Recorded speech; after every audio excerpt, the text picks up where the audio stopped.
Food is life, and it is on the basis of this that every single human on the planet look for food for survival. Because food is the foundation of our growth and healthy living, yet it is affected by a series of avoidable dangers from every angle. We can strengthen our food systems and change the narrative through a new approach to improved food availability and healthy diet.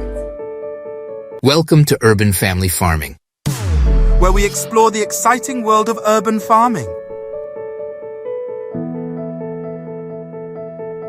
Learn how to transform your living space into a green oasis with our expert tips and tricks.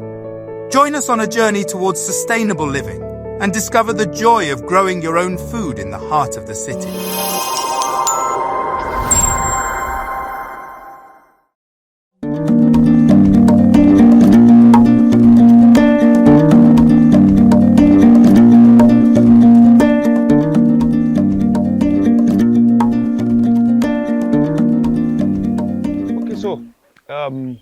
My name is Jacob.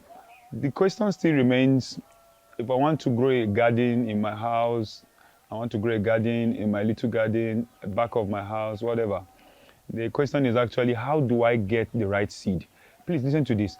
It's very important that you get your seed right. The right seed in agriculture is everything in agriculture.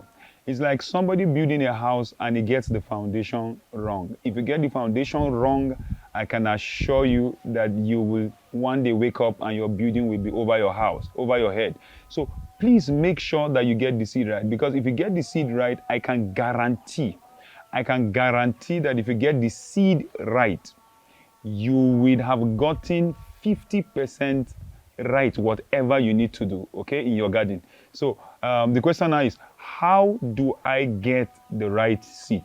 Number one, make sure you have clearly in your mind the seed or the crop or the vegetable you want to grow. Identify the vegetable you want to grow. And the way you identify the vegetable is that, like I mentioned before in the previous video, you want to know the climate of the area where you are at.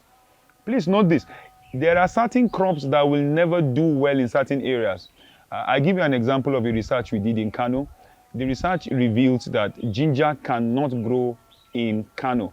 The simple reason is because the temperature in Kano, the rain pattern in Kano will not allow seeds like ginger to do well in Kano, just like Irish potato. So there are certain crops that will not grow in certain places because of the climatic conditions. So please, when you're identifying the kind of crop you want to, the kind of seed you want to buy, the kind of crop you want to grow, make sure that you know the climatic nature and the temperature of the area that you want to plant them. That one, I can't help you with that one. You have to find out for yourself. You can go to your meteorological center and ask. You can get your thermometer and check, monitor the period of time you want to plant. So get that, get the temperature. It's very important. And then also know the kind of crop that grow in your area. And then number two, please identify credible vendors. There are a lot of seed sellers that are not credible. There are a lot of seed sellers that don't even understand what a cold chain for a seed looks like. These seeds, some of them are imported, some of them are grown in Nigeria. So when you get a seed, there's normally what we call a cold chain, or a cold chain. So the cold chain is that after you buy the seed, there's a particular temperature that you must maintain from where you buy the seed, or from wherever the seed is produced to the storehouse where the seed is going to be sold. And then when you bring the seed to your house, there's a right temperature you need to keep the seed. So you must make sure that when you're getting the seed, you get the seed from the right vendor. Some vendors just buy seed and just keep it on their shelves. Actually, seeds are not supposed to be kept in the shelves like that, especially vegetable seeds.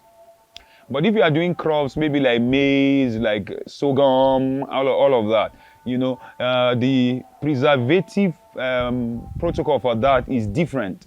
But the preservative protocol for vegetable normally follows a cold chain. That's why it's advisable that if you have vegetables in your house and you want to keep it for a long time, make sure that you keep it in the fridge, not the freezer. You know, there's the fridge and there's the freezer, okay? So keep the seed, you pack the seed like this. Normally, if it's in a pack like this, or if it's in a container, some of these seeds come in little cans, like a tin of milk, okay? You get the seed, keep the seed in the fridge. You know, there's the freezer that freezes your meat and all that, but there's the fridge, okay? When you open the door of the fridge, there's normally these containers that are on the door of the fridge, okay? So you take the seed in the pack, you keep it on the door, not inside the fridge, but on the door, okay? And not in the freezer. What you are trying to achieve is that you are trying to maintain what we call a cold chain. And please don't forget, when you are buying a seed, also note that the seed can be neatly packed like this, but every seed has a shelf life, okay? There's nothing that does not expire, okay? So you just want to make sure that as you buy the seed, you go down and check. There's normally the expiring date on the pack of the seed. So go and check the shelf life of the seed that you are buying. And I will also advise in this case, don't buy seed more than what you need for your garden. If your garden is small, you don't need more than 5 grams. If your garden is small, you don't need more than 10 grams. Some people buy more than they need and then they try to keep it, and at the end of it all, the viability of the seed is lost. So when you buy seed, make sure you buy your seed from credible vendor, and then make sure you maintain the cold chain, and then make sure you check the shelf life of the seed that you bought. Finally, I want you to understand that seeds have seasonalities. And seasonality basically means that there are certain seeds that will not grow in January. They may sprout, but they will not do well because they are not designed to grow in that particular season. In Nigeria, we have rainy season and then we have the dry season. Certain crops don't do well with rainy season. Certain crops don't do well with dry season, okay? So make sure you know, if you are buying seed, for example, from company like Johnny Seed, for example, in the US, Johnny Seed, all their seed will always carry the time of planting on the pack. So when you go to buy a seed, you tell your vendor, please, what is the best time to plant this seed, okay? On the seed, you will check some of the seed, you will see May, June. Some of the seed, you see January, February, because crops like broccoli, there are warm, temperate crops, vegetables, and then there are, of course, dry and warm season vegetables. So you want to look at that date on the pack of the seed. If it's May, June, don't plant it in January. It is not the fault of the seed. It is the fault of the farmer. So these are my key points that I watch out for every time I'm going to get a seed. Number one, I'm looking at the credibility of the vendor.